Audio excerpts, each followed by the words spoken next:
பார்க்கக்கூடிய தலைப்பானது இந்திய தத்துவத்தில் அறம் சார்ந்து, அதாவது இன்ட்ரோடக்ஷன் டு எத்திக்ஸ் என்ற ஒரு தலைப்பினை பற்றி நாம் இன்று விரிவாக பார்க்க இருக்கிறோம்.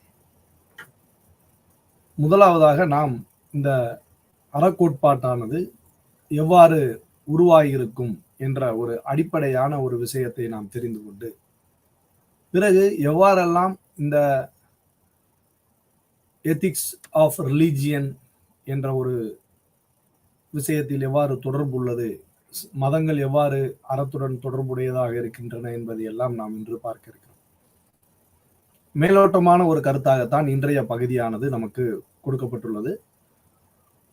தொடர்ந்து அதன் சார்ந்த விஷயங்களை நாம் வகுப்பில் ஒவ்வொரு விதமான பிரிவுகளை பற்றி விரிவாக நாம் பார்க்க இருக்கிறோம். முதலாவதாக இந்திய தத்துவத்தில் நமக்கு அறம் சார்ந்த விஷயங்கள் என்று பார்ப்பதற்கு முன்னால் இந்திய தத்துவமானது நமக்கு 3 பிரிவுகளை பற்றி விளக்குகிறது. முந்தைய வகுப்பில் நாம் இது பற்றி விரிவாக பார்த்திருக்கிறோம். அதை மேலோட்டமாக நாம் இன்று பார்த்தோமேயானால் 3 விதமான பிரிவுகளாக epistemology, second one is metaphysics, third one is ethics and religion என்று சொல்லப்படக்கூடிய இந்த 3 விதமான பிரிவுகள்.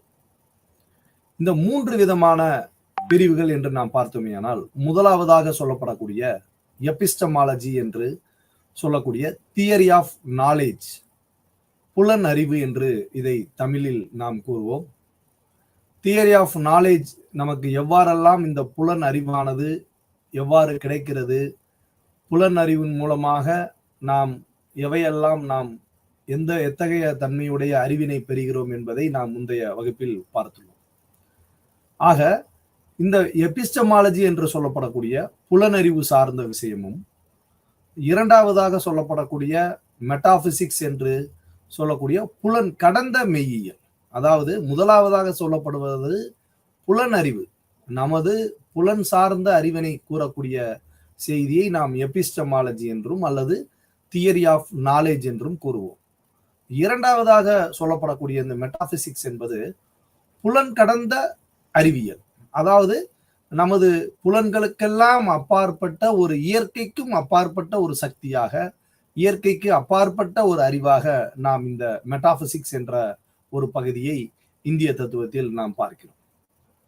இந்த மூன்றாவதாக சொல்லப்படக்கூடிய எத்திக்ஸ் அண்ட் ரிலீஜியன் என்பதுதான் நமக்கு இன்றைய பாடத்திட்டம்.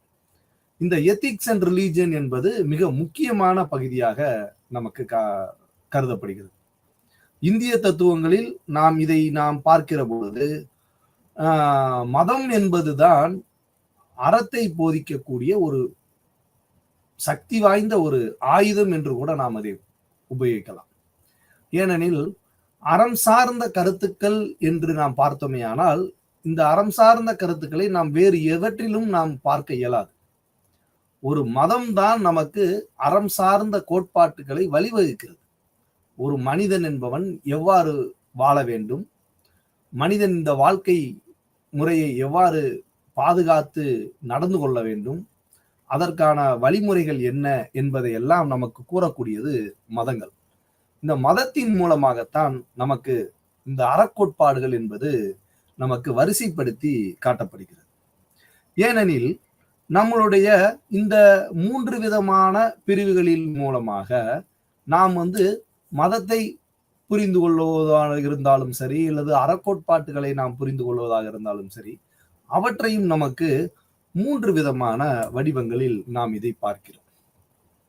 முதலாவதாக சொல்லப்படக்கூடிய நேச்சர் வொர்ஷிப் தியரி என்று அதனை கூறுவார்கள். அதாவது இயற்கை சார்ந்த வழிபாட்டு முறைகள், எப்படி நமக்கு இந்த அற சிந்தனை என்பது உருவாகியது, எவ்வாறு இந்த மத கோட்பாடுகள் உருவாகி வருகின்றன என்பதையெல்லாம் பார்த்தால்தான் நமக்கு அறம் சார்ந்த விஷயங்கள் எவையெல்லாம் மதத்தின் மூலமாக நாம் கற்றுக்கொண்டுள்ளோம் என்பதை நாம் தெரிந்து கொள்ள முடியும். அப்படியெனில் இந்த நேச்சர் வொர்ஷிப் என்று சொல்லப்படக்கூடிய இயற்கை சார்ந்த ஒரு விஷயமாக நாம் இதை பார்க்கிறோம். எப்பொழுது இந்த நேச்சர் வொர்ஷிப் என்பதை மனிதன் ஆதி காலத்தில் முதலாவதாக இந்த இயற்கை வழிபாட்டு முறையை தான் மனிதன் என்பவன் கடைபிடிக்கிறான். ஏன் கடைபிடிக்கிறான் என்றால் ஒரு பயத்தின் மூலமாக கடைபிடிக்கிறான். இயற்கையினுடைய மாறுபாடுன்னு சொல்லலாம், இயற்கையினுடைய சீற்றம்னு சொல்லலாம், இயற்கையினுடைய வேறுபாடுகள், மழை பெய்கிற டயத்துல வெயில் அடிக்கிறது, இந்த மாதிரியான ஒரு சூழல்கள் ஒரு அபாரமான சக்தியாக அந்த இயற்கையை அவன் பார்க்கிறான். எப்படியெல்லாம் அவன் ஒவ்வொரு விஷயத்தையும், இயற்கை வறட்சி இருக்கும், திடீர்னு மழை இருக்கும், புயல் வரும், அது அந்த மாறுபட்ட சூழ்நிலைகளை எல்லாம் அவன் பார்க்கிற பொழுது அவன் சூறாவளி காற்றடிக்கும், சுனாமின்னு கூட நம்ம இப்ப சமீபத்தில் நாம் பார்த்திருக்கிறோம்.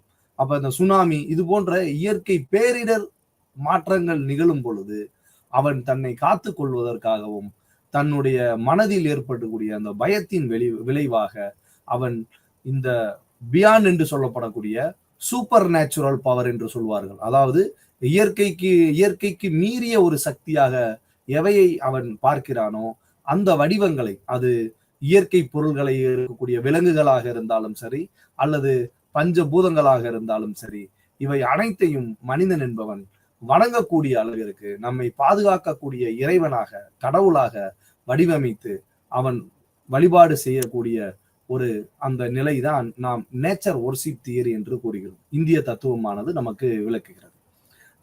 அவற்றுக்கு அவன் என்ன செய்கிறான் என்றால், இந்த நிலங்களை எல்லாம் எப்படி பாதுகாக்க வேண்டும், இப்படி ஒரு சூறாவளிகள் இது போன்ற ஒரு ஆக்ரோஷமான நிகழ்வுகள் அது விலங்குகளிடமிருந்துமோ இயற்கையிடமோ இருக்கக்கூடிய சூழலில் அவன் சாந்தப்படுத்துவதற்கு, அவற்றை அமைதி பெறச் செய்வதற்காக சில சடங்கு முறைகளை மேற்கொள்கிறான். சடங்குகள் என்றால் நாம் ரிச்சுவல்ஸ் என்று சொல்கிறோம் ஆங்கிலத்தில்.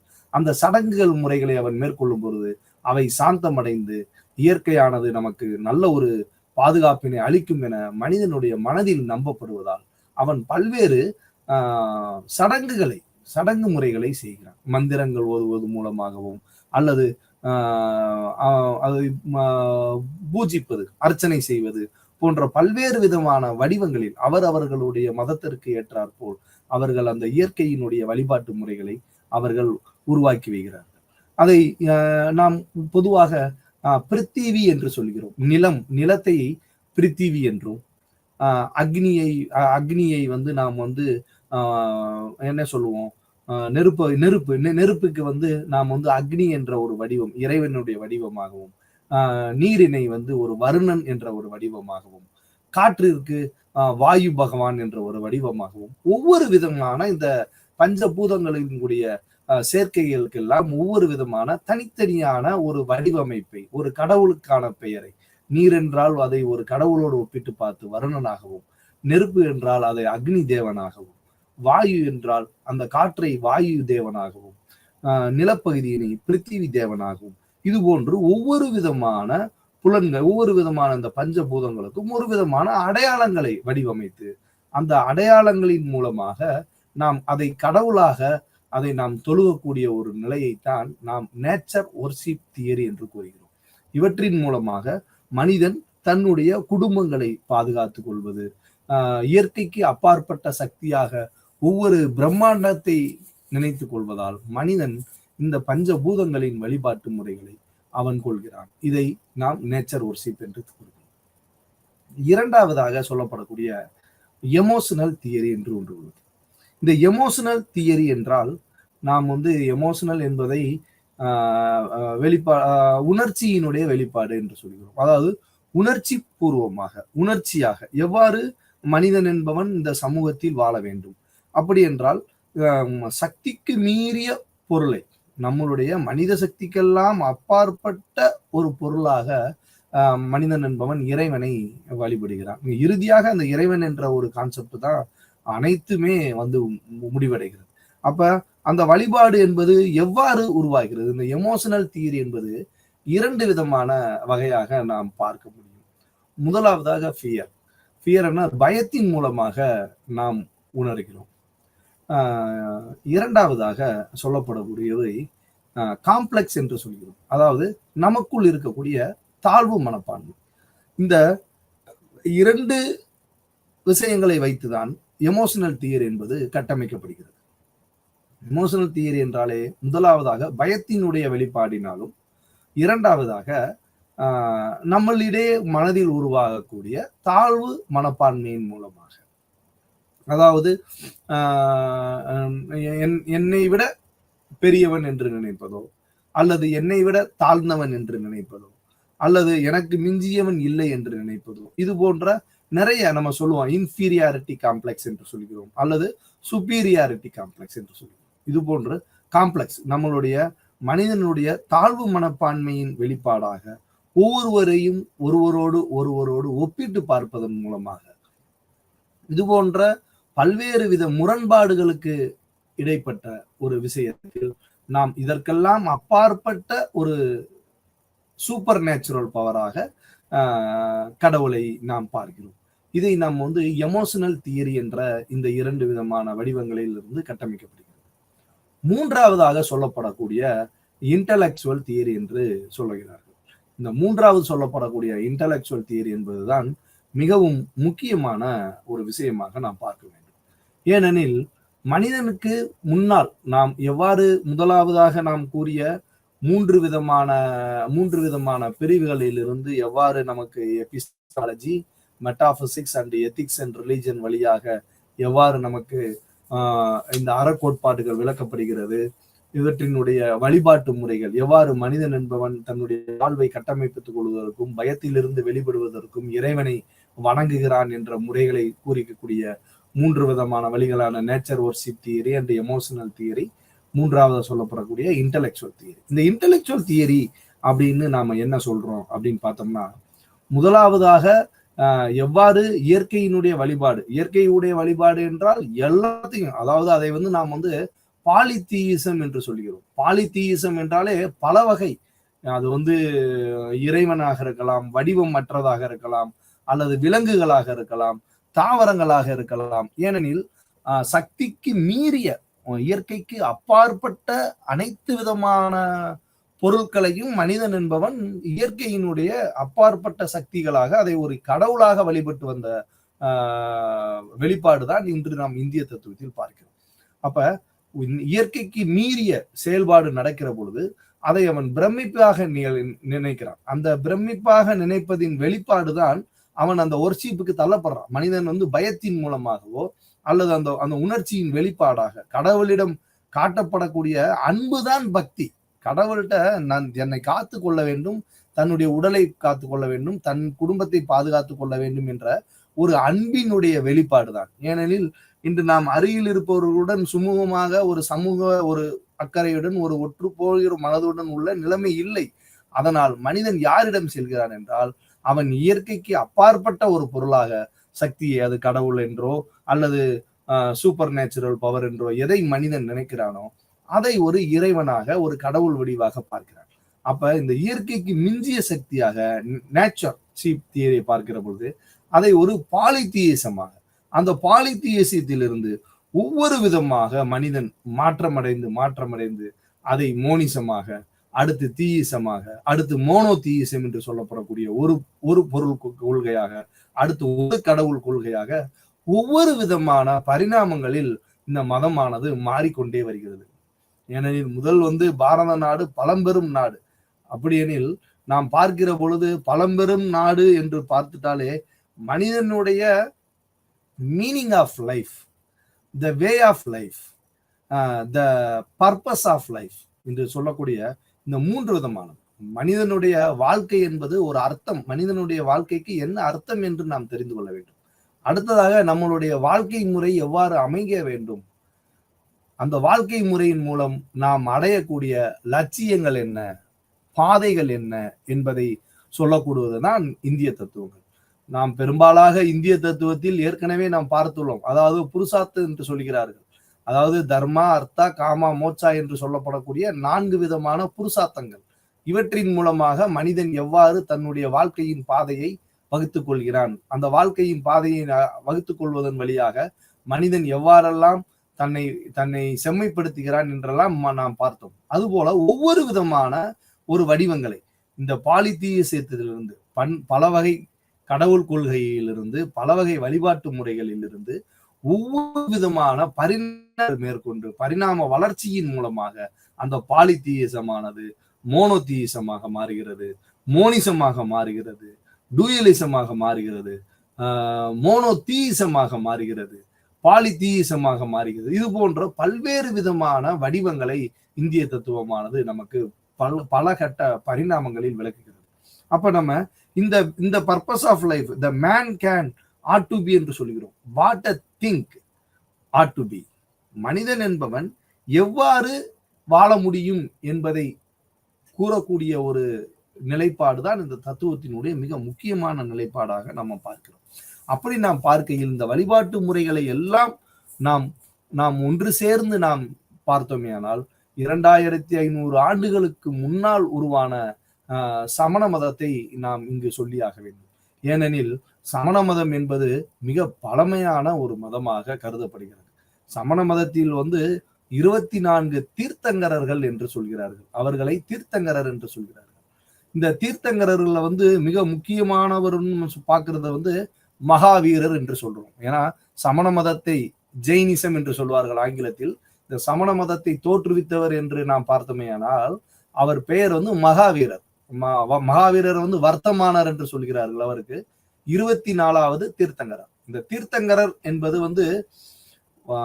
ஆதி முதலாவதாக தீர்த்தங்கரர் இவர் தான் தோற்றுவித்தார் என்று சொல்லினால் அதை நம்மால் இவர் தான் ஒரு வடிவமைக்கிறார். 24வது தீர்த்தங்கரராக வரக்கூடிய மகாவீரர் தான் சமண மதம் எவ்வாறு கட்டமைக்கப்படுகிறது என்ற ஒரு மிக முக்கியமான விஷயத்தை கூறியதால் அவருடைய அந்த செய்திகளானது ஒரு மிக முக்கியமான ஒரு செய்தியாகவும் ஜெயினிசத்திற்கான ஒரு அடையாளமாகவும் மகாவீரர் உருவாகிறார். ஆனால் இந்த சமண மதத்தை தோற்றுவித்தவர்கள் என்று பார்த்தோம்னா ஆதிதேவர் என்று சொல்கிறோம். அதாவது ரிஷபதேவர். இந்த 24 தீர்த்தங்கரர்களில் முதல் தீர்த்தங்கரர் பெயர் தான் ஆதிதேவர் என்று சொல்லப்படக்கூடிய ரிஷபதேவர் என்று கூறுகிறோம். இவர்கள் தான் முதலாவதாக சமண மதத்தை தோற்றுவிக்கிறார். நம்மளுடைய இவர்களுக்கு 2 புதல்வர்கள் என்று நாம் பார்க்கிறோம். அவற்றில் ஒரு புதல்வர் பெயர் தான் பரத முனிவர் என்று நாம் பார்க்கிறோம். இந்த பரத முனிவருடைய பெயரால் தான் நம்மளுடைய நாடானது பாரத நாடு என்று பெயர் பெற்றது என்றும் சொல்லில் உண்டு. அப்படியெனில் எந்த அளவிற்கு மதங்களின் வழியாக மனிதனுடைய வாழ்வியல் முறைகளை ஒவ்வொரு சமயங்களும் கட்டமைத்து மிக தெளிவாக விளக்குகின்றன என்பதை நாம் இப்பொழுது பார்க்க இருக்கிறோம். அப்ப சமண மதத்தை தோற்றுவித்த ரிஷபதேவர் என்பவர் எவ்வாறு எல்லாம் இந்த ரிஷபதேவர் ஆரம்ப குருவாக இருந்து அடுத்ததாக 24 குருவான வர்த்தமானர் வரை அவர்கள் கூறியதை பார்த்தேன்னா அறச்சிந்தனைகள் தான். அறச்சிந்தனையின் வழியாகத்தான் ஒவ்வொரு மதங்களும் தன்னை நிரூபித்துக் கொள்கின்றன. அந்த அறம் இல்லையெனில் மதங்கள் என்பது மதத்தின் மூலமாக அறங்கள் தோன்றினாலும் கூட அந்த அறச்செயல்களின் விளைவாகத்தான் மதங்களை நாம் ஒவ்வொன்றையும் நல்ல முறையில் புரிந்து கொண்டு அதனுடைய கட்டுப்பாட்டில் வாழ வேண்டும் என்ற மனிதனுடைய நெறிமுறைகளை வழிவகுக்கிறது. எவ்வாறு நாம் முன்னர் கூறியது போல் நம்மளது உபநிடதங்கள் எவ்வாறு இந்திய தத்துவத்தில் ஹிந்துசத்தில் இந்து மதத்தில் எவ்வாறெல்லாம் மனிதன் வாழ வேண்டும் என்ற வழிமுறைகளை வகுத்து வருகிறதோ அதுபோல் ஒவ்வொரு மதங்களும் தன்னை நிலைநிறுத்திக் கொள்வதற்காக தன்னுடைய மதத்தின் சார்ந்த மதத்தினுடைய கொள்கைகளையும் வழிபாட்டு முறைகளையும் நமக்கு கொடுக்கின்றன. அப்படி பார்த்தோமேனால் சமண மதம் 5 விதமான ஒரு கட்டுப்பாட்டுகளை விரதம் என்று சொல்கிறோம். பஞ்சமகா விரதாஸ் என்று சமண மதத்தில் கூறுகிறோம். அவற்றில் பஞ்சமகா சத்தியம், அகிம்சை, அசேத்தியம், அபரிக்கிரகம், பிரம்மச்சரியம் என்று சொல்லப்படக்கூடிய 5 விதமான சத்தியம், அகிம்சை, அசேத்தியம், அபரிக்கிரகம், பிரம்மச்சரியம் என்று சொல்வார்கள். நாம் இதை இப்போது விரிவாக நாம் பார்க்க தேவையில்லை. ஒவ்வொரு பகுதியில் பார்க்கிற பொழுது நாம் விரிவாக பார்ப்போம். ஆனால் இந்த அறச்சிந்தனைகளை சொல்வதற்கு முன்னால் ஒரு மேலோட்டமான ஒரு கருத்துக்களாக இன்ட்ரோடக்ஷன் டு எத்திக்ஸ் என்று பார்க்கையில் ஒவ்வொரு விதமான மதங்களை பற்றியும் நாம் பார்க்கிறோம். அப்படியானால் இந்த சமண மதத்தில் சொல்லப்படக்கூடிய இந்த 5 விரதங்கள் போலவே புத்திசத்திலும் அதே சமயத்தில் தோன்றிய மதம் தான் புத்த மதம். பௌத்த மதம் என்று சொல்கிறார்கள், புத்த மதம் புத்திஸ்ட் என்று சொல்கிறார்கள். இந்த பௌத்த மதம் என்பதும் நமக்கு 4 விதமான பேருண்மைகளை விளக்குகிறது. துன்பத்திற்கான காரணங்களை அவை விளக்குகிறது. இந்த துன்பத்திற்கான காரணங்களை நமக்கு விளக்குவதற்கான பாதைகளாக 8 விதமான பாதைகளை நமக்கு வழிவகுக்கிறது. சமகாலத்தில் எவ்வாறு சமண மதம் தோன்றிய காலத்திலே தான் இந்த பௌத்த சிந்தனைகளும் நம்மளது பாரத கண்டத்தில் தோன்றியிருக்கிறது. இன்று பெரும்பாலான சமயமாக பௌத்த மதம் என்பது நமக்கு காணப்படுகிறது, நம்மளுடைய பார்வை காணப்படுகிறது. இன்று உலகில் நாம் எந்த கடவுளுக்கு அதிகமான சிலைகள் இருக்கிறது என்று பார்த்தோமேயானால் கண்டிப்பாக அது புத்தர் சிலை தான். ஏன்னா எல்லாத்துலயும் புத்தர் சிலை இன்னைக்கு வடிவமைப்பு பெற்று உள்ளது. சின்ன சின்ன பொருள்கள் இருந்து பிளாஸ்டிக்ல இருந்து எல்லா பொருள்களிலும் புத்தர் சிலையை இன்று விரும்பி வைத்துக் கொள்ளக்கூடிய நிலைப்பாட்டில் இன்று மக்கள் ஃபுல்லா இருக்காங்க. அப்ப பாரதம் முழுமையாக இன்று ஒரு புத்தரினுடைய அந்த அற சிந்தனைகளையும் அற கோட்பாட்டுகளையும் கடைபிடித்து பௌத்தருடைய மறைவுக்கு பின்னால் இந்த அவருடைய சிந்தனைகளை அற சிந்தனைகளாக ஏற்றுக்கொண்டு ஒரு மதம் தோன்றி அந்த மதம் இன்று இந்த அளவிற்கு விரிவுபட இருக்கிறது என்றால் அதற்கான அறக்கோட்பாடு தான் ரொம்ப முக்கியம். அவங்க என்ன சொல்றாங்க அப்படின்னா, எப்படி சமண மதத்துல பஞ்சமகா விரதாஸ் என்ற 5 விதமான விரதங்களை கூறுகிறார்களோ, இந்து மதத்தில் எவ்வாறு நமக்கு புருஷார்த்தங்கள் என்று சொல்லப்படக்கூடிய 4 விதமான புருஷார்த்தங்களை கூறுகிறார்களோ, அது போன்று பௌத்த மதமும் என்ன பண்ணுகிறதுனால் 4 விதமான பேருண்மைகள் சொல்றாங்க. அவங்க கோல்டன் ரூல்ஸ் என்று சொல்லப்படக்கூடிய 4 நோபல் ட்ரூத்ஸ் என்று கூறுகிறார்கள் புத்திசம். இந்த புத்திசத்தினுடைய 4 நோபல் ட்ரூத்ஸ்ல த பாத் ஆஃப் லிபரேஷன் என்று சொல்லப்படக்கூடிய நம்மளுடைய மனித வாழ்வையில் இருந்து எவ்வாறு விடுதலை பெறுவது, அவர்களுடைய நோக்கம் என்பது நிர்வாண நிலை. புத்தர் கூறியது நிர்வாணா. நிர்வாணா என்றால் நம்மளுடைய ஆசை பாசங்களையும் நம்மளுடைய பிறப்பு இறப்பு என்று சொல்லப்படக்கூடிய இந்துக்களில் சொல்லப்படக்கூடிய முக்தி போன்ற அனைத்து விதமான விஷயங்களையும் உள்ளடக்கி மனிதன் வீடு பேர் அடைய வேண்டும். அந்த எட்டர்னிட்டி மனிதன் பிறப்பறுப்பற்ற நிலையை அடைய வேண்டும் என்றால் ஃபுல்லி ஃபார் செல்ஃப் ரியலைசேஷன் என்று சொல்லுகிறோம் நம்மளுடைய இந்து சமயங்களில். அதுபோல புத்தர் என்ன சொல்றாருன்னா நிர்வாண நிலை என்று சொல்கிறார். நிர்வாண அனைத்தையும் துறந்த நிலை, அனைத்தையும் அகற்றிவிட்டு மனிதனுடைய மனம் நிலையான அமைதி பெற வேண்டும் என்றால் 4 விதமான பேருண்மைகளை கூறுகிறார். அவற்றில் 8 விதமான வழிமுறைகள், அதாவது அறச்சிந்தனைகள் என்று கூறுகிறார்.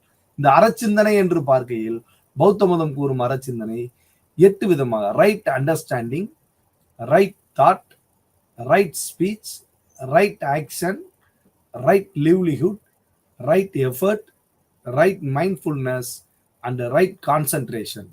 இந்த ஒவ்வொரு விதமாக நம்மளுடைய பார்வை, நாம் புரிந்து கொள்ளக்கூடிய செயலாக இருந்தாலும் சரி, நம்மளுடைய சிந்தனைகளாக இருந்தாலும் சரி, நம்மளுடைய பேச்சாக இருந்தாலும் சரி, நம்மளுடைய வாழ்வியல் முறை எவ்வாறு இருக்க வேண்டும், நம்மளுடைய முயற்சி எவ்வாறு இருக்க வேண்டும், நம்மளுடைய மனது எவ்வாறு செயல்பட வேண்டும், நம்மளுடைய ஒருநிலைப்பாடுடன் அடைந்த ஒரு உண்மையாக எவ்வாறு மனிதன் வாழ வேண்டும் என்ற 8 விதமான வழிமுறைகளை கூறி இந்த பௌத்த மதமானது அறச்சிந்தனைகளை வெளிப்படுத்துகிறது. இந்த அறச்சிந்தனையினுடைய வெளிப்பாடாக மனிதனுடைய வாழ்க்கை முறையில் எவ்வாறு வீடு பேர் அடைய முடியும் என்பது பௌத்தத்தினுடைய கருத்தாக அமைகிறது. இதே போன்று நம்மளுடைய இந்த இந்திய பாரத கண்டத்தில் மிக இளமையான ஒரு சமயமாக நாம் அடுத்ததாக பார்க்கிறோமேயானால் அதை நாம் ஒவ்வொரு பாதைகளாக, அதாவது நாம் சீக்கிய மதம் என்று சொல்லிக்கிறோம். சமண மதத்தை நம்ம ஏற்கனவே பார்த்துட்டோம், அதை நம்ம ஃப்ரீயா பார்க்கலாம். அடுத்ததாக பார்க்கணும்னா 5 பில்லர்ஸ் ஆஃப் இஸ்லாம் என்று கூறுகிறோம். இந்த 5 பில்லர்ஸ் ஆஃப் இஸ்லாம், முதலாவது நாம் சீக்கியத்தை பார்க்கறதுக்கு முன்னாடி இஸ்லாமை பார்த்துருக்கோம். 5 பில்லர்ஸ் ஆஃப் இஸ்லாம் என்று கூறுகிறோம். இஸ்லாமிய மதம் என்பது, இஸ்லாமியத்தை பற்றி நாம் கூற வேண்டுமென்றால் அவருக்கு முகமது, அது ப்ராஃபிட் என்று சொல்லுகிறோம். அதாவது எவ்வாறு நமக்கு there is no God, அவங்க சொல்லக்கூடிய ஒரே கருத்து there is no God, but there is no God, but Mohammed is a messenger of God என்று சொல்கிறார். அதைத்தான் அவங்க முதல் ஒரு இஸ்லாத்தினுடைய ஒரு மிக முக்கியமான விரதமாக, தூண் என்று சொல்கிறோம். நம்ம எப்படி விரதம் என்று சொல்கிறோமோ, அவர்கள் இஸ்லாம் என்றாலே 5 விதமான ஒரு எத்திக்ஸ், 5 எத்திக்ஸ், இஸ்லாத்தினுடைய எத்திக்ஸ். அப்ப இந்த ப்ராஃபிட் அவங்க சொல்லப்படக்கூடிய உண்மைகள் என்ன அப்படின்னு பார்த்தோம்னா, ஜஹாதா அப்படின்னு சொல்லப்படக்கூடிய ப்ரொஃபஷன் ஆஃப் ஃபெய்த் என்று ஆங்கிலத்தில் கூறுகிறார்கள். அது என்ன ப்ரொஃபஷன் ஆஃப் ஃபெய்த் என்று? நம்பிக்கை, அவர்களுக்கான நம்பிக்கை என்ன என்றால் there is no God, கடவுள் என்பதே இல்லை.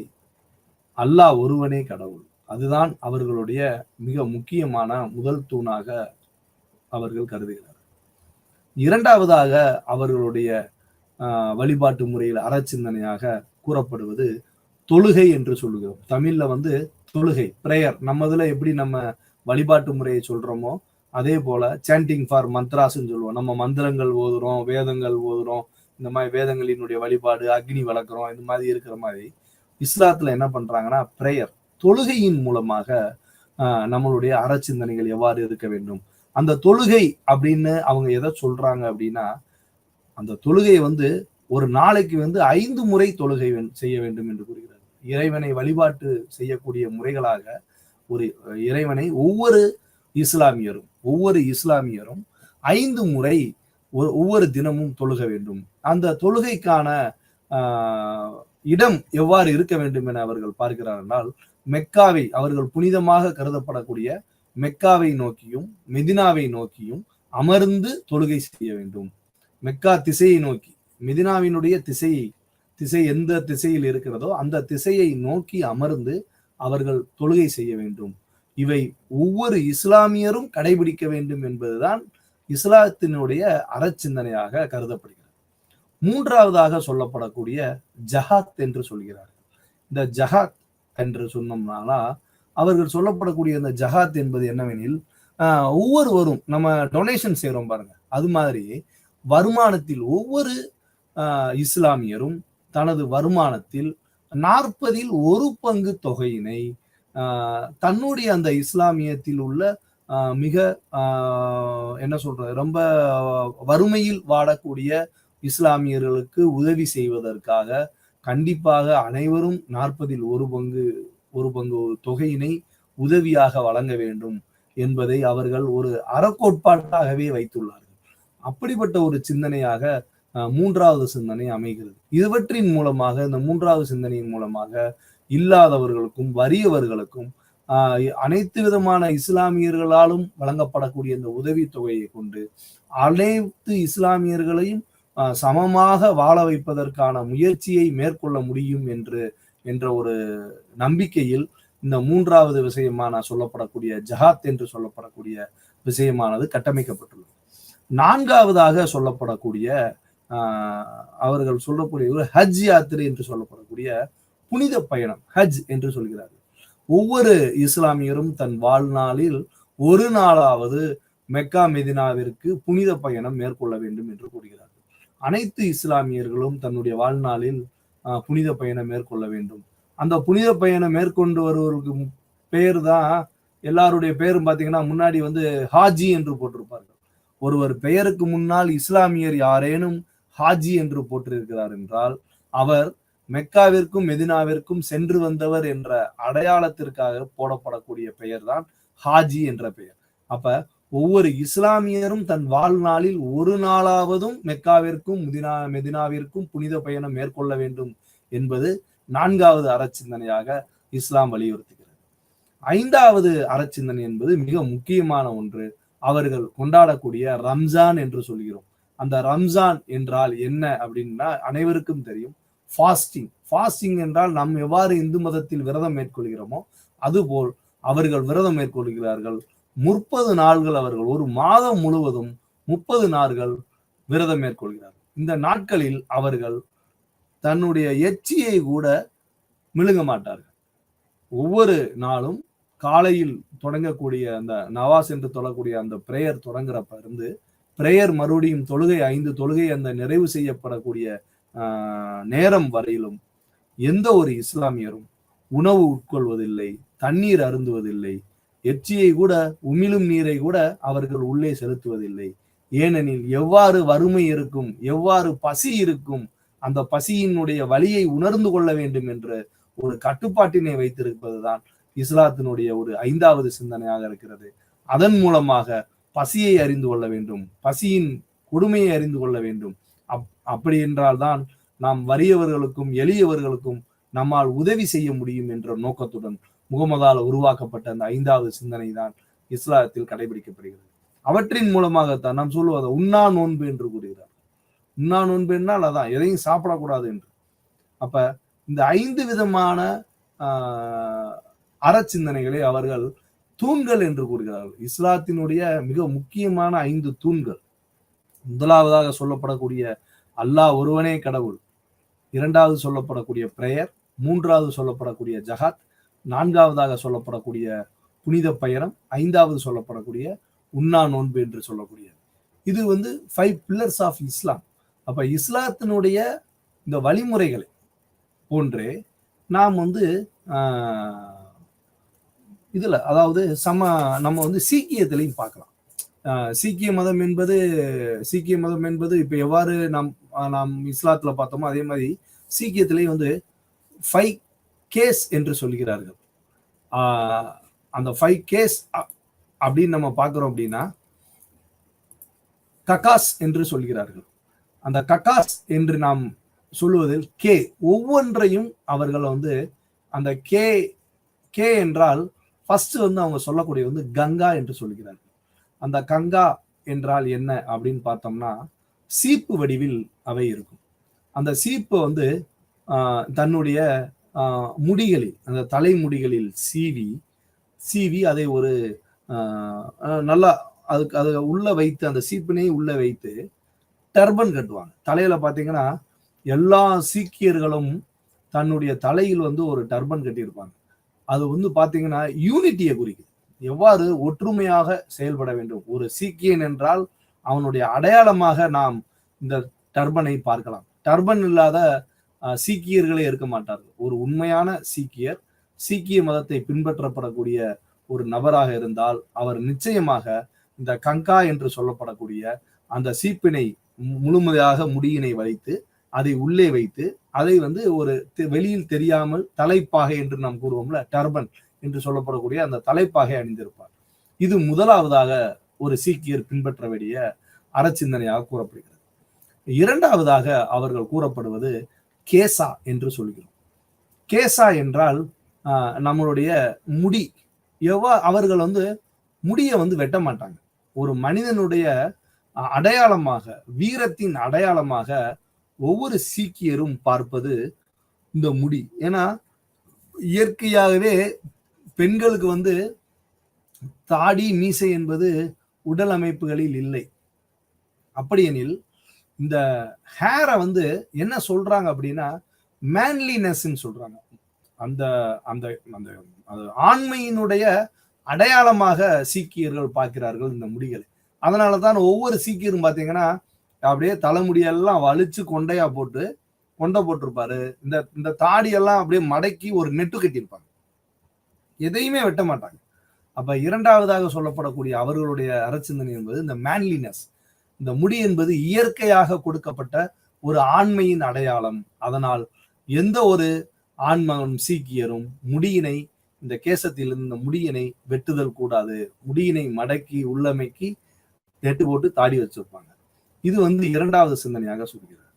மூன்றாவதாக அவர்கள் சொல்லப்படக்கூடியவை கரா என்று சொல்கிறார்கள். முதல் பார்த்தோம் கங்கா, இரண்டாவது கேசா, மூன்றாவது கரா.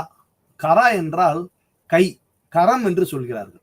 அவர்களது கரத்தில் பார்த்தீர்கள் என்றால் வலது கையில் ஒரு வளையல் அணிந்திருப்பார்கள். வளையல் அதாவது வளையம், நம்ம வளையல் சொல்றோம், வளையம் அணிந்திருப்பார்கள்.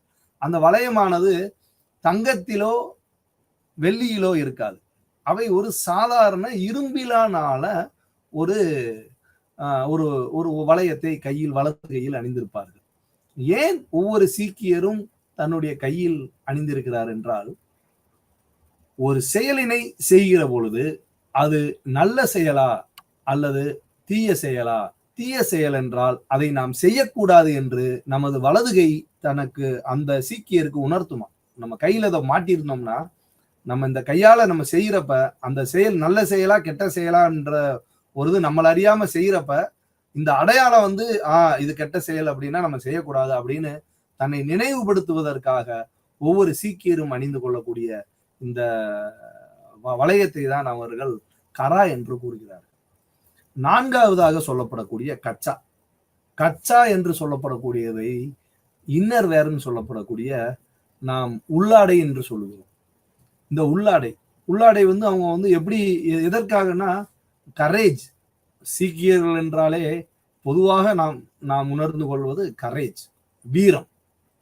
என்னன்னு பாத்தீங்கன்னா, இன்று நீங்க இராணுவத்துல எடுத்துக்கிட்டீங்கன்னா, இன்று இராணுவத்தில் வந்து 60% இல்ல 70% பேர் வந்து சீக்கியர்கள் தான் இருப்பார்கள். வேறு மதத்தை சார்ந்தவர்கள் இருக்கலாம், ஆனால் அதிகமான நபர்கள் இராணுவத்தில் இருக்கிறார்கள் என்றால் அவர்கள் சீக்கிய மதத்தை சார்ந்தவர்கள் தான் அதிகமான பேர் இராணுவத்தில் இருப்பார்கள். ஏனெனில் அவர்களுக்கு அந்த கரேஜ் என்பதுதான் மிக முக்கியமான அடையாளமாக பார்க்கிறார்கள், வீரம். அதனால்தான் ஒவ்வொரு பெயருக்கு பின்னாலும் சிங் என்று பெயர் வைத்திருப்பார்கள். சிங் என்றால் சிங்கம், சிங்கம்னா வீரம். அந்த அளவிற்கு அவர்களுடைய அந்த மதத்தினுடைய கோட்பாடு, நம்மளுடைய உயிரே வந்து அந்த அந்த கரேஜ்ல தான் இருக்கு அப்படின்னு நினைப்பாங்க. அந்த அளவுக்கு சீக்கியர்களுடைய உணர்வு என்பது ரொம்ப முக்கியமானது.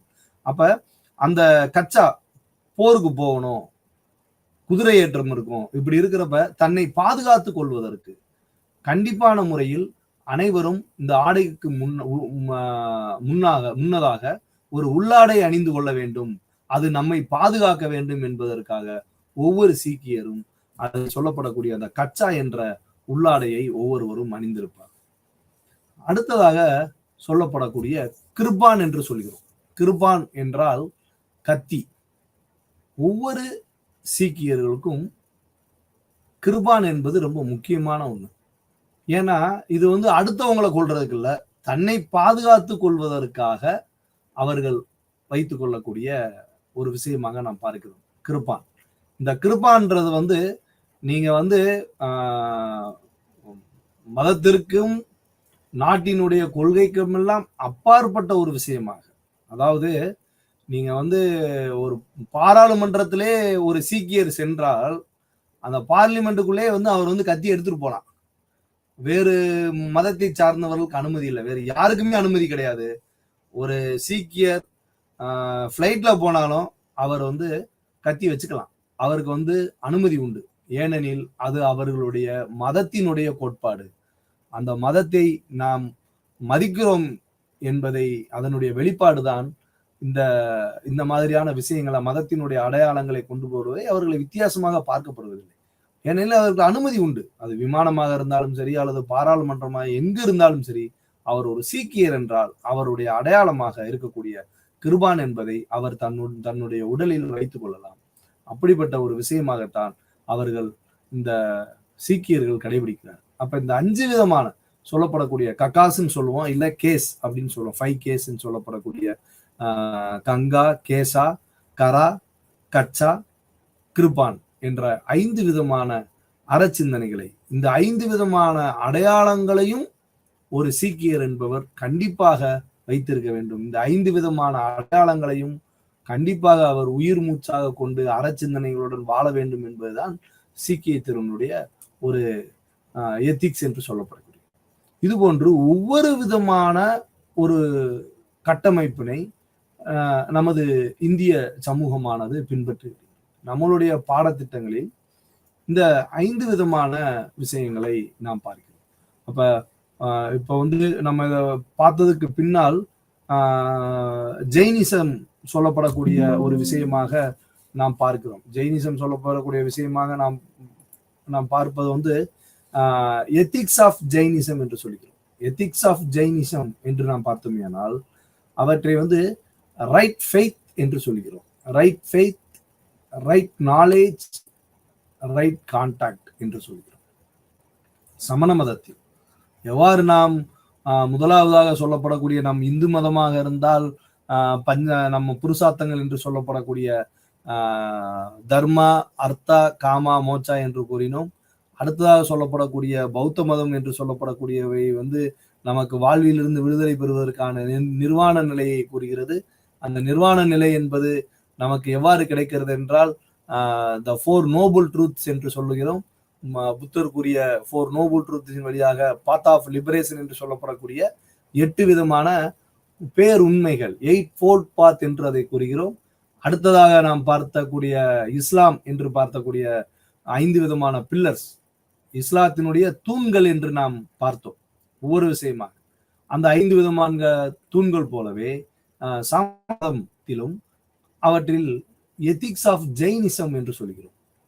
இவர்கள் என்ன சொல்றாங்கன்னா 3 விதமான பிரிவுகளாக பிரிக்கிறார்கள். Right faith, right knowledge, right contact என்று. இந்த 3 விதமான உண்மையாக ஃபெய்த் நம்பிக்கை, சரியான நம்பிக்கை, நாலேஜ் சரியான அறிவு, சரியான கான்டாக்ட், இந்த 3 விதமான உண்மைகளின் மூலமாக நம் வாழ்வை செம்மைப்படுத்தலாம், அவற்றின் மூலமாக நம் வாழ்க்கையை மேம்படுத்த முடியும் என்று மகாவீரர் கூறுகிறார். அந்த மகாவீரர் கூறுவதற்கு மிக முக்கியமாக இந்த சரியான கான்டாக்ட் என்பதை எவ்வாறு விளக்குகிறார் என்றால், அவர் இந்த பஞ்சமகா விரதாஸ் என்று கூறுகிறார். பஞ்சமகா விரதா என்றால் 5 விதமான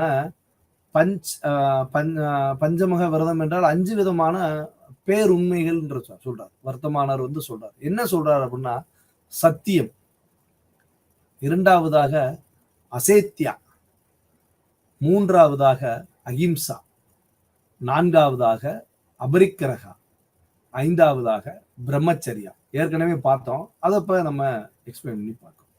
அப்ப இந்த 5 விதமான பேருண்மைகளின் வழியாக நாம் ஒரு மனிதன் என்பவன் எவ்வாறு வாழ வேண்டும், ஒரு மனிதன் எவ்வாறு உண்மைத்தன்மையுடன் இருக்க வேண்டும், யாரிடமும் பொய் பேசக்கூடாது, நம்மளுடைய வாழ்வினுடைய சிந்தனைகளை மிக எளிமையாக இருக்க வேண்டும். சமண மதத்துல நீங்க பாத்தீங்கன்னா மூக்குல இந்த வாய்ப்பகுதியில துணியை கட்டிடுவாங்க. துணியை கட்டிட்டு கீழே வர்றப்ப பாத்தீங்கன்னா மயில் இறகால வீசிட்டே வருவாங்க. தன்னுடைய கண்ணுக்கு புலப்படாத எந்த ஒரு கிருமி கூட தண்ணீர் மூக்கில் போயிடக்கூடாது என்பதற்காக அவர்கள் முகத்தில் துணி அணிகிறார்கள். எறும்பு, சிறு சிறு சின்ன எறும்புகள் போன்றவை கூட தன் காலில் மிதிபட்டு இறந்து விடக்கூடாது என்பதை வலியுறுத்துவதற்காக மயில் இறகால் வீசிக்கொண்டே நடந்து வருவார்கள். அப்ப அவர்களுடைய நோக்கம், ஒரு சிறு உயிர்களுக்கு கூட நம்ம எந்த விதத்திலையும் தொந்தரவு கொடுக்க கூடாது அப்படின்ற ஒரு நோக்கத்தை மகாவீரர் அவர்கள் கூறுகிறார். அப்போ ஒவ்வொரு விதமான பிரம்மச்சரியவார் எவ்வாறு நம்முடைய பிரம்மச்சரிய வாழ்க்கை இருக்க வேண்டும், எவ்வாறு ஒரு அறச்சிந்தனை, எவ்வாறு நம் இந்துசத்தில் சொல்லப்படுகிறதோ அது போன்ற கர்மயோகா, பக்தி யோகா, ராஜயோகா, ஞான யோகா என்று கூறுகிறோம். அப்ப ஒவ்வொரு மதங்களும் ஒவ்வொரு விதமான விஷயங்களை நமக்கு போதிக்கிறது. அந்த ஒவ்வொரு விஷயத்தின் மூலமாக ஒவ்வொரு கருத்துக்களும் மனிதனுடைய வாழ்க்கை பாதையை செம்மைப்படுத்துவதற்கும் வாழ்க்கையினுடைய பாதைகளை மாறாமல் நாம் ஒழுக்க நெறியுடன் செல்ல வேண்டும் என்பதற்காக கொடுக்கப்பட்டதுதான் இந்த அறச்சிந்தனைகள் அனைத்துமே. ஆக அறம் என்று நாம் பார்த்தோமேயானால் மதம் இல்லையெனில் அறம் என்பது இருப்பதற்கு சாத்திய கூறுகளே இருக்காது. மதத்தின் மூலமாக இந்த அறச்சிந்தனை என்பது பிறந்திருக்கிறது. இந்த மதங்கள் தான் இந்த அறச்சிந்தனைகளை வழிவகுக்கக்கூடிய ஒரு கருவியாக இருந்து மக்களிடையே கொண்டு போய் சேர்க்கிறது. ஏனெனில் ஒவ்வொரு விதமான சிந்தனையும் ஒவ்வொரு காலகட்டத்தில் உருவாகிறது. இப்ப நீங்க கிறிஸ்டியானிட்டின்னு எடுத்துக்கிட்டீங்கன்னா அது 2000 ஆண்டுகளுக்கு முன்னால் தோன்றியது. இஸ்லாம் என்று எடுத்துக்கிட்டோம்னா அது ஒரு 1500 ஆண்டுகளுக்கு முன்னால் தோன்றியதாக இருக்கு. இந்துயிசம், ஜெயினிசம், புத்திசம்லாம் ஒரு 2000 ஆண்டுகளுக்கு முன்னால் தோன்றுவித்த ஒன்றாக இருக்கு. அப்ப சீக்கிரம் ஒரு இளமையான ஒரு மதமாக நாம் சீக்கியத்தை பார்க்கிறோம். ஆனாலும் கூட இப்ப சீக்கியத்தில் சொல்லப்படக்கூடியவை இந்த கோபிந்த் சிங், குரு கோபிந்த் சிங் என்று சொல்கிறோம். இப்ப அவங்க இருக்கக்கூடிய தலைவர்கள், அவங்க இருக்கக்கூடிய மத தலைவர்கள்லாம் பாத்தீங்கன்னா தொடர்ந்து வந்தவர்கள், வரிசையாக ஒவ்வொரு விதமான குருவாக தோன்றியவர். அதாவது குரு கோபிந்த் சிங்ல இருந்து வர்றாங்க, வரிசையா வர்றாங்க. ஆனா அது கடைசியா அந்த குரு கோபிந்த் சிங் தான் கடைசி குரு. அந்த 10வது குருவாக குரு கிரகந்த் என்ற அவர்களுடைய அந்த புனித நூல் என்று சொல்லப்படக்கூடிய சீக்கிய மதத்தில் சொல்லப்படைய குரு கிரகந்த் என்ற புனித நூல் இந்த குரு கோபிந்த் சிங் தான் நமக்கு கொடுக்கிறாரு. அப்ப குருநானக் தேவ் முதலாவதாக இருக்கக்கூடிய குருவில இருந்து வர்றாரு. வரிசையா இந்த குரு கோபிந்த் சிங் தான் நமக்கு எழுத்து வடிவில் இனிமேல் உங்களுக்கு ப்ராஃபிட்னு சொல்லப்படக்கூடிய அந்த இறை தூதர்கள் என்றது கிடையாது, நான் தான் கடைசி, எனக்கு அப்புறம் எழுத்து வடிவான ஒரு நூல் தான் இந்த மதத்தை கட்டமைப்பித்து கொண்டு செல்கிறது என்று கூறி நம்ம இதுல சொல்லுவோம் ஆதீனங்கள் என்று சொல்லுவோம். அது மாதிரி சமணத்துல தீர்த்தங்கரர் என்று சொல்றோம். தீர்த்தங்கரர்னா 14 ஆண்டுகளுக்கு ஒரு முறை, 20 ஆண்டுகளுக்கு ஒரு முறை, 100 ஆண்டுகளுக்கு ஒரு முறை, 50 ஆண்டுகளுக்கு ஒரு முறை உருவாகியிருப்பாங்க. அப்படி வந்தவர் தான் 24வது தீர்த்தங்கரா வந்தவர் தான் வர்த்தமானர் என்று சொல்லப்படக்கூடிய மகாவீரர். அப்ப சமணத்துல ஆதிதேவர், ரிஷபதேவர் என்று சொல்லப்படக்கூடியவர்கள் முதல் தீர்த்தம். அவர்களுக்கும் 2வது தீர்த்தங்கர்களுக்கும் எத்தனையோ ஆண்டுகள் இருக்கும், 500 ஆண்டுகள் 600 ஆண்டுகளுக்கு அப்புறம் உருவாது. அப்ப ஒவ்வொரு மதத்தின் வழியிலும் அவருடைய சிந்தனைகள் எவ்வாறு பிறந்திருக்கிறது என்று பார்த்தோம்னால், அந்த அறச்சிந்தனைகளாக எவ்வாறு மனிதன் என்பவன் வாழ வேண்டும், மனிதனுடைய வாழ்க்கையை சீர்படுத்திக் கொள்வதற்கும் மனிதனுடைய வாழ்க்கையை செம்மைப்படுத்திக் கொள்வதற்கும் இந்த மதங்கள் என்பவை நமக்கு எவ்வாறு வழிவகுக்கிறது என்பதை எல்லாம் நாம் ஒவ்வொரு விஷயமாக பார்க்கிறோம். அப்ப நம்முடைய இந்துசத்தில் சொல்லப்படக்கூடிய யோக முறைன்னு சொல்றோம், இப்ப யோகான்னு சொல்றோம், சாங்கியம் சொல்றோம். இப்ப சாங்கியத்திலையும் யோகத்திலையும் பாத்தீங்கன்னா சாங்கிய யோகான்னு சொல்லுவோம். அப்ப நம்ம யோகாலையும் அதே மாதிரி 8 விதமான விஷயங்களை நமக்கு சொல்லிக்கிறோம். யோகா என்பது ஆசனம் மட்டும் கிடையாது. நம்ம எல்லாரும் நினைப்போம், ஒருத்தர் யோகா செய்ய போறேன் அப்படின்னு சொல்லுவாரு. நம்ம வீட்டுக்கிட்டே சொல்லுவாங்க, எங்கே போயிட்டு வரீங்க அப்படின்னு கேட்டா, நான் யோகா பண்ணிட்டு வரேன். யோகாலாம் ஒரு மனிதன் எளிமையாக பண்ணிவிட முடியாது. ஆசனம் வேணுமா பண்ணலாம், பத்மாசனம், சிரசாசனம், இது போன்ற ஆசனங்களை வேண்டும் செய்யலாமே தவிர யோக முறைகளை செய்ய வேண்டும் என்றால் அதற்கு என்ற சில வழிபாடுகளை நமது இந்திய தத்துவமானது வடிவமைத்துள்ளது. யோகத்தை உருவாக்கிய முனிவர் பதஞ்சலி என்பவர் யோகத்தினுடைய முறைகளை கூறுகிறார். 8 விதமான முறைகளை கூறுகிறார்.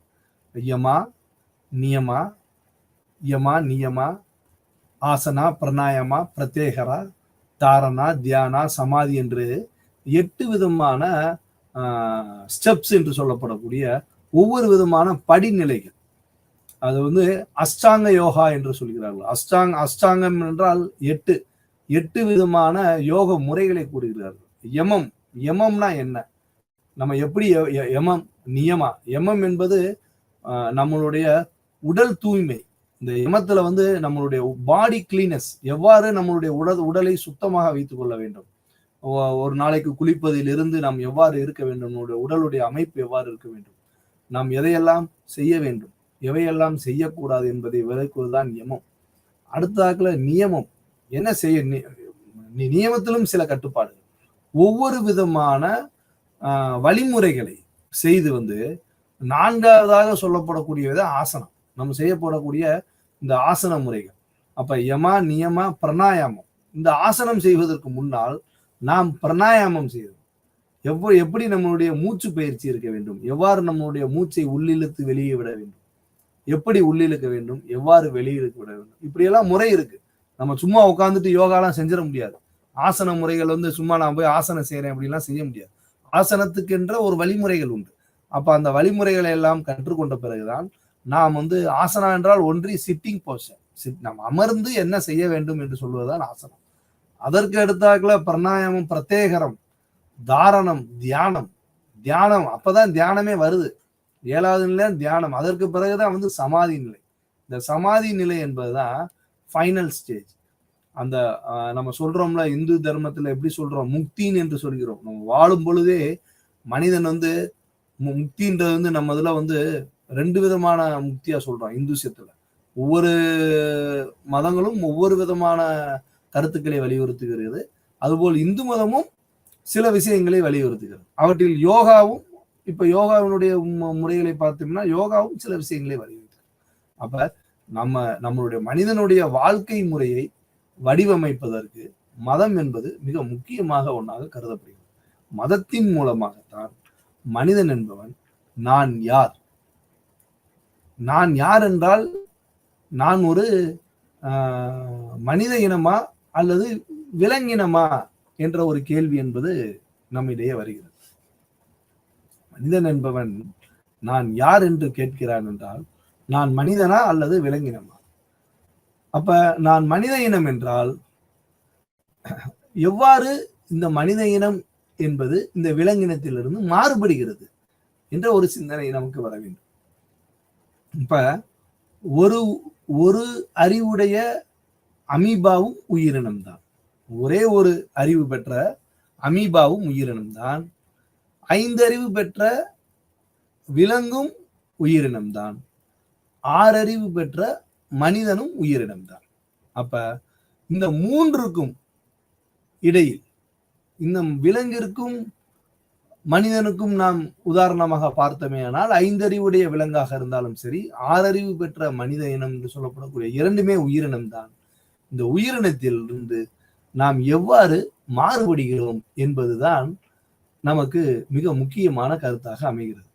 இந்த மாறுபாட்டு முறையைத்தான் நமக்கு இந்திய தத்துவங்கள் மதத்தின் மூலமாகவும் அற சிந்தனைகளின் மூலமாகவும் நமக்கு விளக்கப்படும். அப்ப மனிதனுடைய இந்த ஆறறிவு பெற்ற உயிரினமாக கருதப்படக்கூடிய மனிதன் என்பவன் எவ்வாறு வாழ வேண்டும், இந்த வாழ்வியல் முறையை எவ்வாறு செம்மைப்படுத்த வேண்டும், இந்த செம்மைப்படுத்திய வாழ்க்கையின் மூலமாக இந்த சமுதாயத்திற்கு மனிதன் என்பவன் என்ன செய்ய வேண்டும் என்பதையெல்லாம் விளக்குவதுதான் இந்த சமயங்களும் மதங்களும். அப்ப இந்த சமயங்களும் மதங்களும் மனிதன் எவ்வாறு வாழ வேண்டும் என்ற வழிமுறையை வகுப்பதற்காகத்தான் நமக்கு வேதங்களை கூறுகிறது. இந்த வேதங்களின் மூலமாகத்தான் மனிதன் என்பவன் இந்து தர்மப்படி வேதத்தின் சொல்லப்படக்கூடிய ரிக், யசுர், சாம, அதர்வன என்ற 4 விதமான வேதம் என்பது நாம் பார்க்கிறோம்.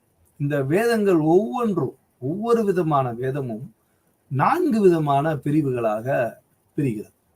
இந்த 4 விதமான பிரிவுகள் என்று நாம் ஒவ்வொரு பிரிவையும் நம்ம பார்க்கிறோம்னா என்ன சொல்லுது, ஒவ்வொரு பிரிவும் என்ன சொல்லுது அப்படின்னு பார்த்தா இந்த ஒவ்வொரு வேதத்திலிருந்து பிரிக்கப்பட்டக்கூடிய பகுதிகளில் இருந்துதான் நமக்கு உபநிடதங்கள் என்ற ஒன்று கிடைக்கிறது. இந்த உபநிடதங்களின் வழியாகத்தான் நாம் தத்துவ சிந்தனைகளை பெறுகிறோம். இந்த உபநிடதங்கள் சில கருத்துக்களை ஏற்றுக்கொள்கிறது, சில கருத்துக்களை மறுக்கிறது. அப்படி உள்ள சிந்தனைகளையும் நமக்கு வழிவகுக்கிறது. அப்ப கடவுள் கொள்கையும் ஏற்றுக்கொள்கிறது, கடவுள் கொள்கையையும் மறுக்கிறது.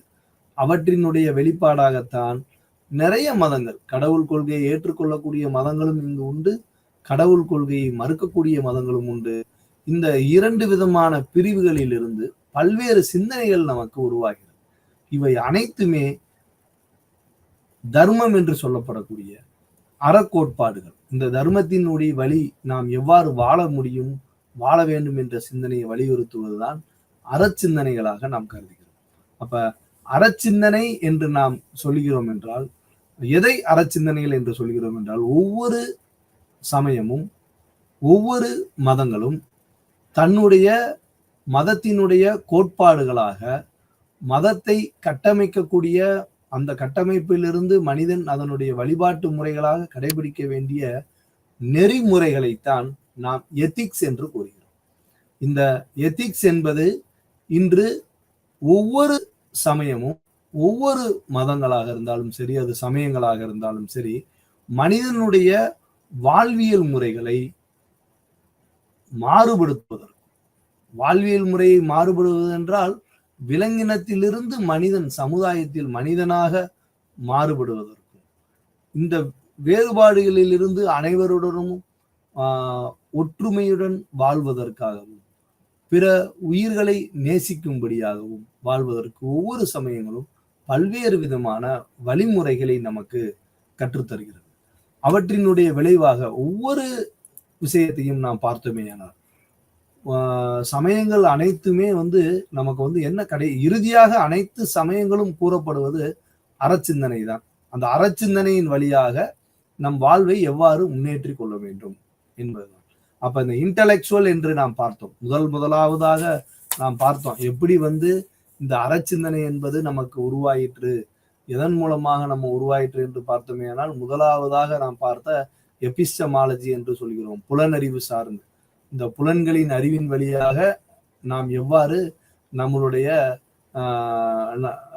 அறிவை பெறுகிறோம், இந்த புலன்களுக்கு அப்பாற்பட்டு இயற்கையினுடைய சக்திக்கெல்லாம் அப்பாற்பட்டு விளங்கக்கூடிய மெட்டாபிசிக்ஸ் என்று சொல்லப்படக்கூடிய அந்த புலன் கடந்த மெய்யியலை எவ்வாறு உணர்கிறோம், அந்த மெய்யியலை உணர்வதின் வழியாக நாம் எவ்வாறு அறச்சிந்தனையின் கோட்பாட்டுகளை பெறுகிறோம் என்பதெல்லாம் பார்த்தோம். அப்ப இந்த வேறுபடுத்தி பார்க்கக்கூடிய சிந்தனைகளை எவ்வாறு ஒரு மதத்திற்கு மதம் வேறுபாடு உள்ளது, ஒவ்வொரு மதத்தினுடைய அறச்சிந்தனைகளும் எவ்வாறு வேறுபடுகிறது, இங்கு சமண மதம் எவ்வாறு வேறுபடுகிறது, சீக்கிய மதம் அவற்றிலிருந்து என்ன வேறுபாடு உள்ளது, இஸ்லாமிய மதம் அவற்றிலிருந்து என்ன வேறுபாடு உள்ளது என்று பார்த்தோமேயானால் அனைத்து மதங்களுமே அறச்சிந்தனைகளை வலியுறுத்துவது மனிதனுடைய வாழ்வியலை செம்மைப்படுத்துவதற்கும், மனிதன் ஒரு வாழ்க்கையில் சிறந்த மனிதனாக ஆட் டு பி என்று சொல்லப்படக்கூடிய man think for ought to be, எவ்வாறு மனிதன் ஒரு சிறப்பாக வாழ முடியும் என்பதை விளக்குவதற்காக உருவாக்கப்பட்டதுதான் இந்த சமயங்களாக இருந்தாலும் சரி, சமயத்தினுடைய வழிபாட்டு முறைகளாக இருந்தாலும் சரி, அத்தனை விஷயங்களுமே மனித குலத்தினுடைய வாழ்வியல் முன்னேற்றத்திற்காக உருவாக்கப்பட்ட ஒரு விஷயமாகத்தான் இன்று நாம் பார்க்கிறோம். அப்படியெனில் இந்த இயற்கையான முறையில் எவ்வாறு நாம் இயற்கையில் மனிதன் என்பவன் தன்னுடைய அறிவின் மூலமாக, தன்னுடைய புலன்கடந்த அறிவின் மூலமாக எவ்வாறு சமயத்தையும் அந்த சமயத்தினுடைய கோட்பாடையும் அறிய முற்படுகிறான் என்றால், அவன் 3 விதமான வடிவங்களில் எவ்வாறு முதலாவதாக நாம் சொல்லப்படக்கூடிய நேச்சர் வொர்ஷிப் தியரி என்று சொல்லப்படக்கூடிய இறை வழிபாடும் இயற்கை சார்ந்த இறை வழிபாட்டு முறை. ஒரு மனிதன் முதலாவதாக இயற்கை முறையை பற்றி வழிபடுகிறான். ஏனெனில் இயற்கை தான் அவனுக்கு பயத்தை உருவாக்குகிறது. முதலில் அடிப்படையில் மழை பெய்யும், அது போன்ற சூழல்கள் மூலமாக பயத்தினுடைய வெளிப்பாடாக எவ்வாறு மனிதன் அந்த இயற்கையை பயம் எவ்வாறு ஒரு மனிதனை அச்சுறுத்துகிறதோ, எந்த பொருள் மனிதனை அச்சுறுத்துகிறதோ அந்த பொருளை அவன் இயற்கைக்கு அப்பாற்பட்ட சக்தியாக, அவை ஒரு சூப்பர் நேச்சுரல் பவராக தன்னை கருதி அந்த பொருளையே அவன் இறைவனாக, அதுக்கு என்ன செய்யணுமோ அதுக்குரிய அந்த அந்த அந்த ஒரு கோபமான ஒரு செயலை சாந்தப்படுத்துவதற்கு எதை செய்தால் அவை சாந்தமாக அடையும் என்பதற்காகத்தான் இந்த பழியிடுறது இதெல்லாம் வருது. இந்த பழி கொடுக்கறதெல்லாம் வர்றதெல்லாம் என்னன்னா கோபத்தை சாந்தப்படுத்தும். இந்த மாதிரி இயற்கையினுடைய சீற்றங்களை சாந்தப்படுத்துவதற்கு மனிதன் என்பவன் அவை ஒரு கடவுளாக நினைத்து, சூப்பர் நேச்சுரல் பவராக நினைத்து, அந்த செயல்பாட்டினை கடவுளாக கருதி அந்த கடவுளுக்கு அவன் பலியிடுறான், நேர்த்தி கடன் எடுக்கிறான். மொட்டை எடுப்பாங்க சில பேர் தீ மிதிச்சு போறது, சில பேர் அழகு குத்திக்கிறது. இதெல்லாம் எதற்குனா கடவுளை சந்தோஷப்படுத்துவதற்கு, அவனுடைய கடவுளுக்கு காட்டுற அன்பு, அந்த அன்பு தான் பக்தின்னு நம்ம சொல்றோம். ஏன் எனக்கு நல்லது செய்வாரு அப்படின்ற ஒரு வெளிப்பாடு. அவன் ஏன்னா இங்க இருக்கிற சமுதாயத்துல அவன் கடவுளை ஒரு மிகப்பெரிய ஒரு சூப்பர் நேச்சுரல், அந்த அப்பாற்பட்ட சக்தியாக, அது கடவுளுக்கு நம்ம சொல்ற கடவுள் முருகனா பிள்ளையாரான்றதெல்லாம் கிடையாது, இயேசுநாதரான்றதெல்லாம் கிடையாது. It's a nameless. நம்ம இந்திய தத்துவங்கள் கூறப்படக்கூடியவை nameless, it's a formless, sexless என்று சொல்லப்படக்கூடிய எதுவுமே இல்லை. அது ஒரு எட்டர்னல், ஒரு நம்மளுடைய சிந்தனைகளை வெளிப்படுத்தக்கூடிய ஒரு சூப்பர் நேச்சுரல் பவர் என்று சொல்லப்படக்கூடியவையாகத்தான் நாம் பார்க்கிறோம் மதத்தை பொறுத்தவரை. அப்ப எவ்வாறெல்லாம் ஒவ்வொரு மதங்களும், அது இந்துசமாக இருந்தாலும் சரி, கிறிஸ்டியானிட்டியாக இருந்தாலும் சரி, இஸ்லாமாக இருந்தாலும் சரி, சீக்கியமாக இருந்தாலும் சரி, சமணமாக இருந்தாலும் சரி, பௌத்தமாக இருந்தாலும் சரி, அனைத்து மதங்களுமே தன்னுடைய மனிதகுல தன்னுடைய கருத்துக்களை பின்பற்றி வாழக்கூடிய மனித சமுதாயத்திற்கும் மனிதகுல மேம்பாட்டிற்கும் எவ்வாறான முறையில் தங்களது பங்களிப்பை விளக்க முடியும் என்று கருதி அவர்கள் எல்லாம் ஒவ்வொரு விதமான அறச்சிந்தனைகளை வழிவகுத்து அந்த அறத்தின் மூலமாக மனிதகுலம் எவ்வாறு முன்னேற முடியும் என்பதை கருதிதான் ஒவ்வொரு குருமார்களும் ஒவ்வொரு சமயத்தை தோற்றுவித்த, அது தீர்த்தங்கரர்களாக இருந்தாலும் சரி அல்லது ப்ராஃபிட்ஸ்களாக இருந்தாலும் சரி, அனைவருமே தன்னுடைய மதத்தை சார்ந்து இருப்பவர்கள் நல்ல முறையில் வாழ்க்கையில் வெற்றி பெற வேண்டும். அந்த வாழ்க்கையில் வெற்றி பெறுவதன் மூலமாக இந்த சமுதாயத்தை முன்னேற்றுவதற்கு, அந்த சமுதாயத்தை முன்னேற்றுவதற்கு பாதையாக நம்மளுடைய மதமானது எவ்வாறு தன்னுடைய பங்களிப்பை கொடுக்க முடியும் என்பதை யோசித்துதான் ஒவ்வொரு விதமான கருத்துக்களை உருவாக்கி இருக்கிறார்கள். அந்த கருத்துக்களை எல்லாம் நாம் பின்பற்றி வாழ்கிறோமா என்பதுதான் ஒரு மிகப்பெரிய கேள்வியாக இன்றைய சமுதாயத்தில் நிலை வருகிறது.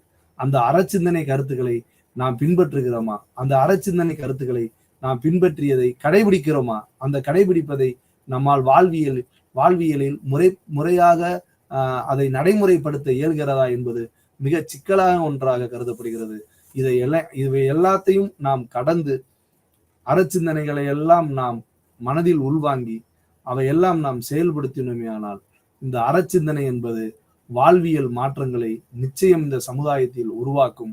அனைத்து சமயங்களாக இருந்தாலும் சரி, அது மதமாக இருந்தாலும் சரி, மனிதகுல வாழ்விற்காக ஒவ்வொரு சமயங்களும் தனது அறச்சிந்தனையின் வாயிலாக மனிதகுல மேம்பாடு சிறப்பாக அடைவதற்கும் வாழ்க்கை முறையை செம்மைப்படுத்தி காட்டுவதற்குமாகத்தான் அனைத்து சிந்தனைகளுமே சொல்லப்பட்டிருக்கிறது. அவற்றினுடைய ஒரு விரிவான ஒரு விளக்கத்தை தான் நாம் இந்த பகுதியில் இன்ட்ரோடக்ஷன் டு எத்திக்ஸ் என்ற பகுதியில் நாம் பார்த்திருக்கிறோம். இவற்றில் சொல்லப்படக்கூடிய ஒவ்வொரு பகுதியையும் ஒவ்வொரு பாடத்தை பற்றியும் பின்வரும் வகுப்புகளில் ஒவ்வொன்றாக மிக விரிவாக நாம் சந்திப்போம். அடுத்த வகுப்பில் நன்றி.